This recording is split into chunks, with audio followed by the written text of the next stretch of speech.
conmigo el ingeniero José Blandón Castillo. Ingeniero, y antes de empezar esta conversación matutina, pues quiero reiterar este Twitter de Alfredo Mota. Insultos, envidia, resentimiento, división. No vamos por buen camino. Varios los que tristemente hemos empezado a pensar a dónde mudarnos.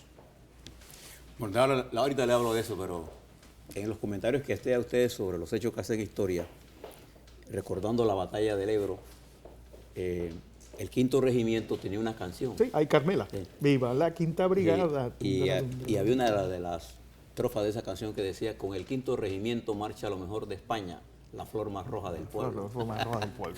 Pero bueno, esa es la historia de una nación que llevó una guerra civil que al final quedó Franco y el franquismo, una dictadura. Casi 40 y que años. Eso es una historia fascinante.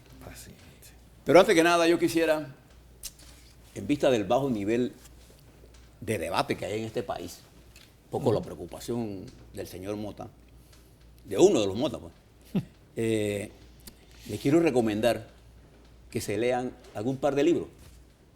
Y apunté 4 que yo me he leído y que creo que le ayudará mucho. El primero se llama How Not to Be Wrong. Es un libro de Jordan Ellsberg. Interesante libro. No le voy a contar qué es, después que se lo lean me escriben y conversamos sobre ello. El otro es La Cuestión Vital. Es un libro de Nick Lane, importante para este escenario global.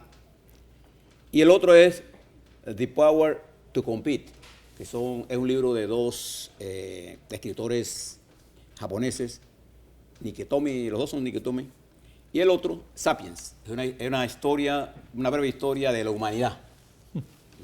¿Por qué es bueno leerse estos libros? Porque te despiertan el intelecto. Entonces, los panameños y panameñas tenemos la tendencia a no usar la computadora más importante. El cerebro. El cerebro, que tiene más de 500.000 millones de neuronas. Usted tiene una capacidad instalada increíble. Y usted usa apenas una porción de ello. En la medida que todos nosotros usemos el cerebro, entonces le tenemos menos miedo al talento. El problema es que cuando la sociedad hace que sus componentes sean mediocres, entonces el que brilla se convierte en un peligro. Aquí tenemos un hombre del interior, de una gran familia, que es un peligro por su talento. Bueno. Porque gran parte del desarrollo de la humanidad ha dependido precisamente de los hombres y mujeres talentosos. Entre más talentosa es una sociedad, más sana, más humana, más perspectivas tiene. Además, es que hay que leer, hay que estudiar, hay que usar la computadora, que es el cerebro. Muchos muchachos nuestros jóvenes tienen un acceso increíble a la información, pero la información no es conocimiento. Se requiere conocimiento para procesar la información. Por eso que nuestros niños que tienen acceso a la internet, usted le habla con un niño, ¿sabe qué le contesta? Hola, déjeme consultarle a Mr. Google. Sí. Entonces, todos lo saben y se meten a Google y rápidamente te dan una información. Pero si tú le preguntas el porqué de las cosas, no conocen. Entonces, hay que tener conocimiento para procesar información. Nosotros recibimos un volumen inmenso de información, pero tenemos poca capacidad para análisis. Y solo se puede tener ese análisis si usted desarrolla su talento, el cerebro, que es su mejor músculo. Bueno, le doy estos libros. Algunos políticos se leerán esto. ¿Te creen? No. Bueno, la otra cosa que le quería decir es el partido de anoche. Hombre. Yo cuando veo juegos, y es con México, yo me divierto más cuando escucho a los mexicanos. Yo sufro mucho por los juegos, entonces yo me cambio, veo una duela y regreso el miedo. Y entonces, cuando termina el juego, yo pongo a los mexicanos. Y los mexicanos estaban bravos. Entonces, cuando ellos se ponen bravos y hablan mal del juego, que ese juego no tenía técnica, que no servía para nada, México no jugó, eso no es cierto que Panamá jugó. Entonces yo le dije, ahora sí es verdad que nosotros ganamos algo aquí. Los mexicanos estaban bravos anoche, los expertos, pues. Yo no soy experto en deporte, pero soy experto en Panamá. Los vi bravos, quiere decir que el empate No era lo que venían a buscar. No era lo que venían a buscar.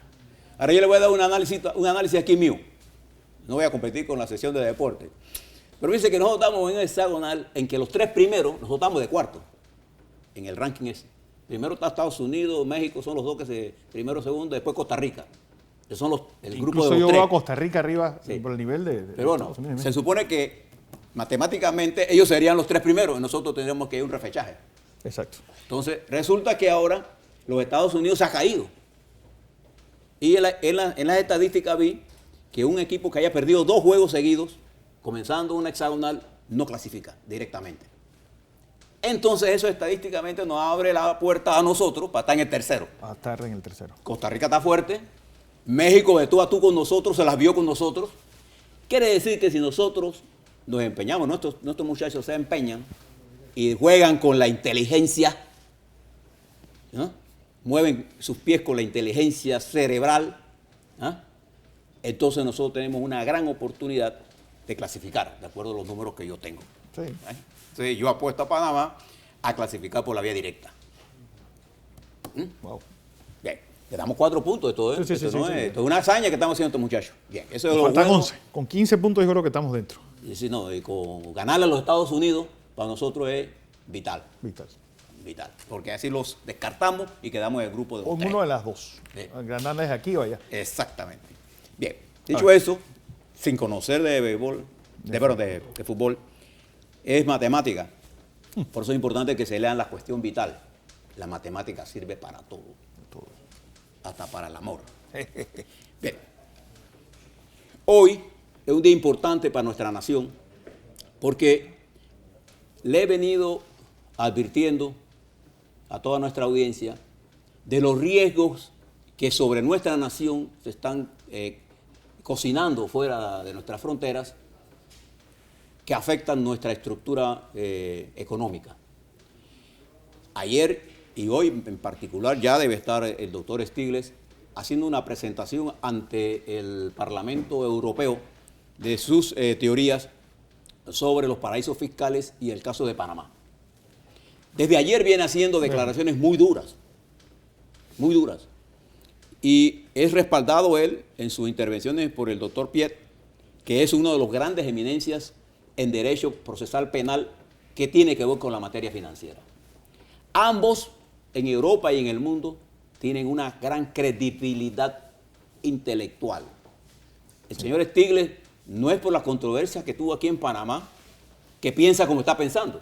Si usted estudia los trabajos de Stiglitz desde 1986, 90, 2010, todos están dirigidos contra los paraísos fiscales, y además su teoría central es que las grandes corporaciones de su país, Estados Unidos, evaden impuestos a través de los paraísos fiscales, y entonces es la clase media norteamericana que se empobrece la que está cargando con los impuestos.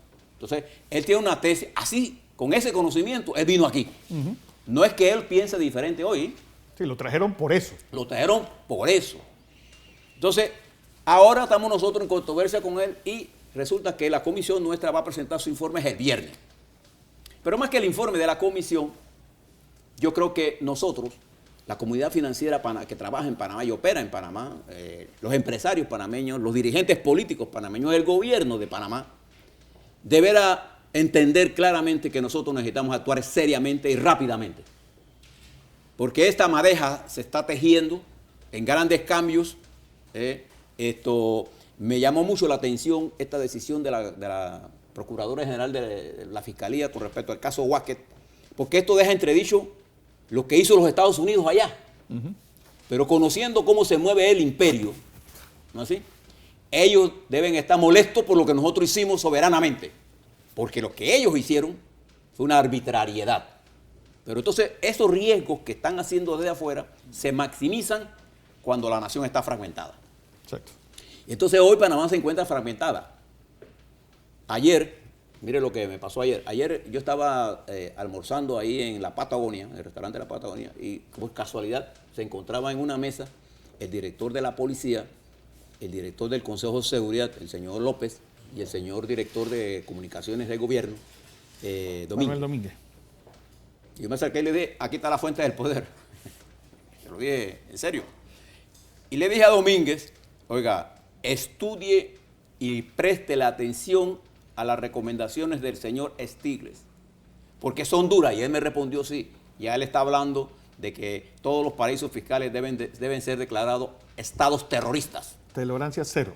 Y cero tolerancia. Eso es grave. ¿Por qué? Porque eso nos ponen a nosotros en todas las clases de listas negativas. Entonces nosotros tenemos que entender, no enclaustrarnos, sino buscar una solución para enfrentar esto a la mayor velocidad posible. Por muchos años hemos venido mangoneando y juega vivo con el mundo. Bueno, el mundo nos va a pasar una factura en los próximos meses, y más rápido que ligero. Pero yo propongo que nosotros tengamos una propuesta, yo propongo que nosotros elaboremos un juego de alternativas a solucionar estos problemas, de manera que antes de que el señor Trump entre a ejercicio real de su poder, nosotros le presentemos al mundo el conjunto integral de legislaciones que fortalecen nuestro centro financiero al menor costo para nuestro centro financiero y nuestra economía. Hay que pensar en los panameños. Entonces, hoy le estoy dando seguimiento a todo lo que ocurre, y del gobierno le doy mi consejo: no estén reaccionando en forma airada, ¿no? Fíjese, y la Vírgenes acaba de multar a Mossack y Fonseca por 440,000. Pregunta el mundo, ¿por qué Panamá no le ha puesto ni siquiera una multa a Mossack Fonseca? A ver. Porque tiene la potestad de hacerlo. Necesitamos dar ejemplos. Nosotros no podemos estar creyendo que vamos a pasar de vivos en este juego. Además, el sistema financiero panameño resiste con mucha facilidad las medidas que debemos tomar, porque es en beneficio nuestro que evitar la opacidad, evitar el juegavivo, evitar que otros quieran evadir impuestos en sus países. Aquí en Panamá, no pagar impuestos no tiene pena no tiene cárcel. Entonces, para hacer esto, necesitamos de una unidad política en las fuerzas políticas. Y para hacer eso, la primera cosa que debe hacer el gobierno es un esfuerzo por acercarse a los partidos políticos, a los diputados en bancadas, pero partidariamente, de suerte que podamos levantar un paquete legislativo lo más rápidamente y consensualmente, y acercarse a la sociedad económica y financiera y explicarle a los gremios lo que vamos a realizar con respecto a esto, y evitar esta confrontación política partidaria que nos está dividiendo. Nos está acabando. Y fíjese qué es lo que decía el señor, ¿se lo puede leer el señor Mota? El señor Mota, pues, escribió un tuit. ¿Ese Mota cuál es? Alfredo Mota, el de Movín. Ajá. Esta misma mañana, donde, pues, decía que él, pues, insultos, envidias, resentimiento, división, no vamos por buen camino. Varios los que tristemente hemos empezado a pensar a dónde mudarnos. Bueno, él puede pensar en mudarse porque tiene plata. Por supuesto. Los que no tenemos esa plata no nos podemos mudar. Nosotros no nos vamos a mudar de Panamá. Yo no pienso que hay que mudarse de ningún lado. Lo que tenemos que tener es el valor, porque yo lo he cruzado a él, le he leído a él tuiteando otras cosas, ¿no? Él mismo acusando de delitos a otros, sin mirando la paja en el ojo ajeno y no mirando la viga en su ojo. Porque, a ver, vamos a hablar con claridad. Dentro de las estructuras económicas de Panamá, ¿cuál es el grupo económico que más se ha beneficiado del poder político? Mota. El grupo Mota. ¿Por qué Panamá no tiene hoy, por ejemplo, una política de cielo abierto? Por proteger Copa. Punto. Hemos construido una terminal de aeropuerto en Tocumen, ¿para quién? ¿Para los Mota? Yo no veo a Movín hablando de eso. No veo a Movín hablando de eso. Entonces, creo que ese camino de la confrontación que se abrió, por ejemplo, ahora hay especulaciones de quién fue el que dirigió toda la operación contra Wackett.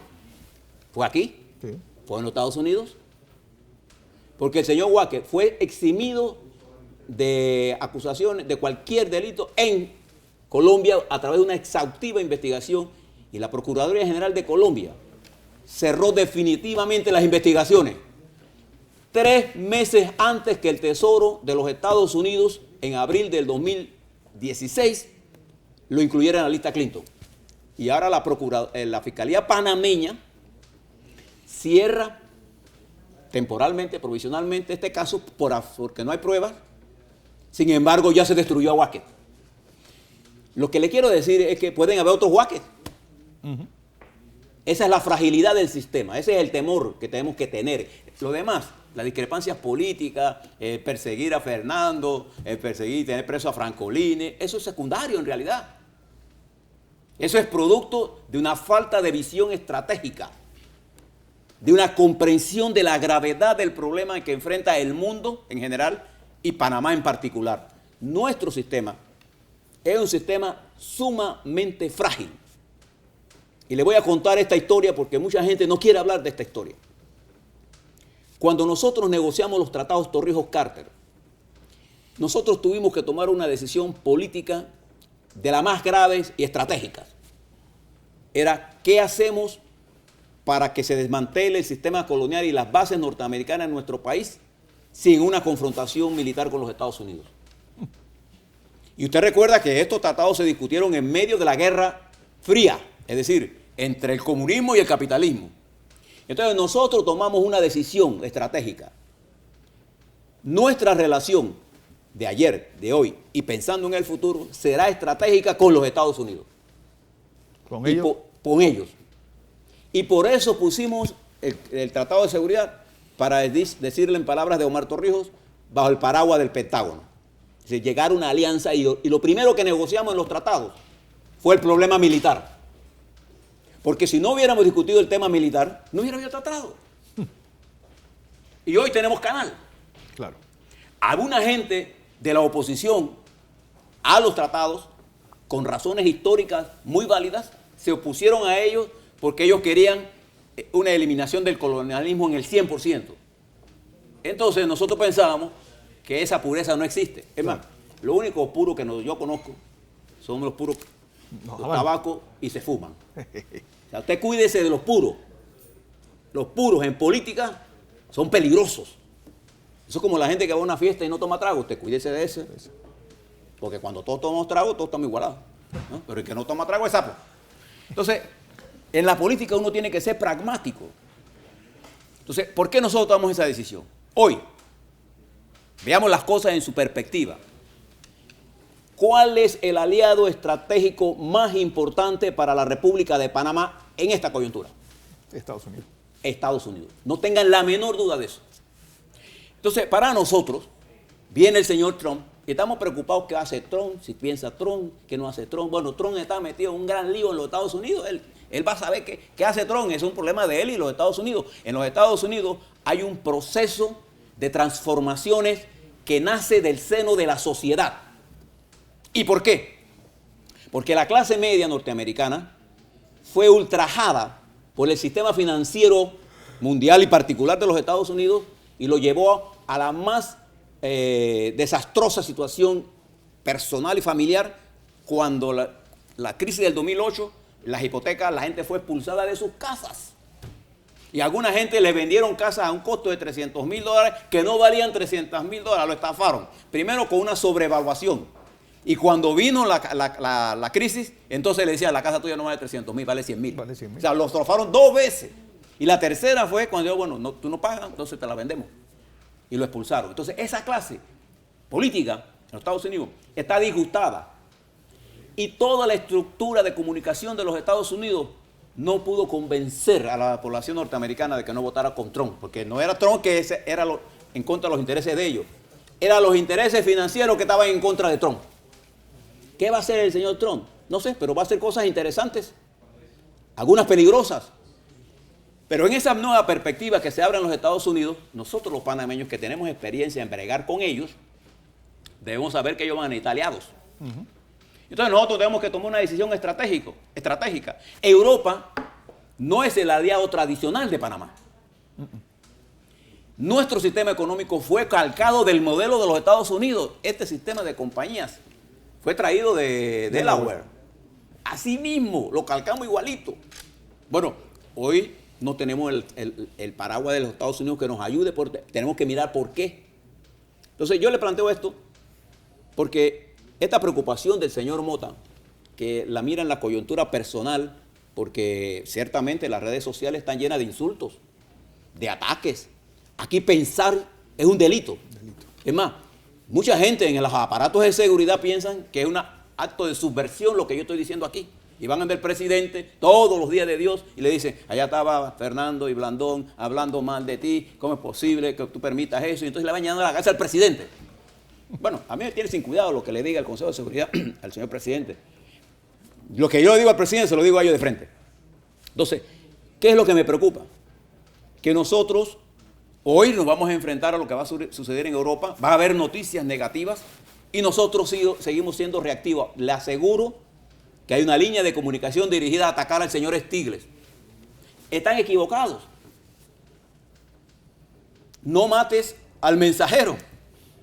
Mira las grandes batallas que se han perdido, militares y políticas, ha sido porque el comandante de ese momento fue incapaz de mirar la verdadera información estratégica que alguien le estaba dando y que como contradecía la que él tenía, entonces no la tomó en consideración. No tomó en consideración. Y el presidente Varela debe de dejar de estar escuchando a estos policías y escuchar la nación. Son los intereses de la nación las que realmente deben importar en este momento. Y bajar la presión política, buscar una concordia. Oiga, mire lo que está ocurriendo en Venezuela. Con el apoyo de la iglesia. Y ahí hay muertos. Y hay gente presa. ¿Y qué está pidiendo la oposición? Que saquen a los presos.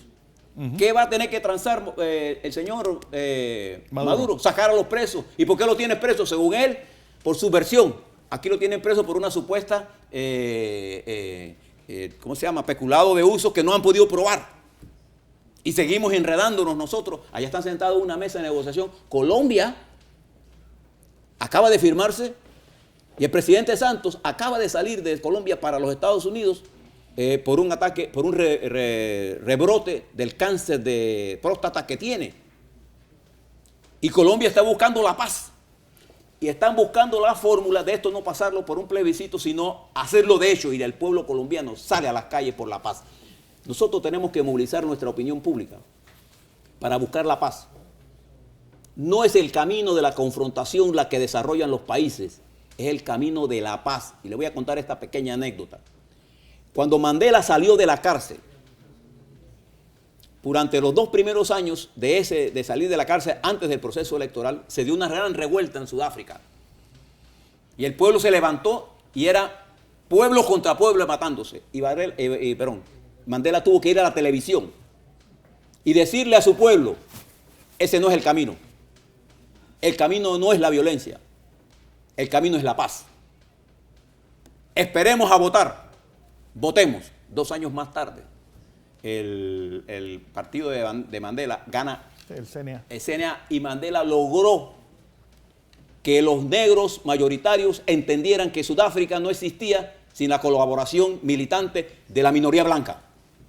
Mire, y un hombre que tuvo 29 años preso. Mire la mentalidad estadista que hay que tener para saber perdonar. Si usted no sabe perdonar, usted es prisionero de sus odios. Entonces, finalmente, yo pienso, mi querido amigo, que después del empate con México ayer, después de las estadísticas que yo le di de la economía panameña, y en medio de los ataques nuevos que vienen contra nuestra nación, debemos reaccionar. No podemos quedarnos viviendo de odios, de ataques en las redes sociales. Y yo le recomiendo al señor Mota que comience con él. Mañana yo le voy a hacer un análisis de las comunicaciones que está haciendo el periódico de La Prensa con el caso que se está dando en Brasil. Le adelanto nada más. El sábado y domingo la prensa publicó una noticia sobre Odebrecht que según ellos provenía de una revista brasileña. ¿Sí? Como estamos en la era del internet, yo me fui y busqué el artículo completo. Y como estamos en la hora del internet, te pone traducción, se lo dan en español. Si quieres se lo ponen en inglés.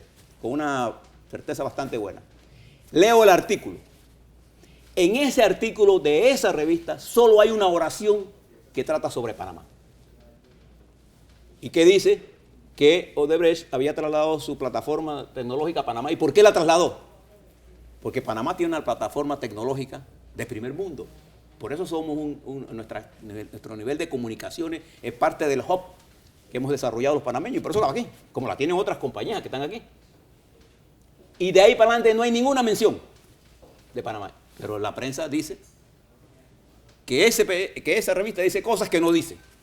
Y eso la voy a enseñar para que usted la vea. Hoy salen con la misma historia de una revista, de una información periodística, en medio de una lucha política en que la derecha derrocó a la izquierda, sí, y donde hay toda una campaña para derrocar, impedir que Lula da Silva sea candidato.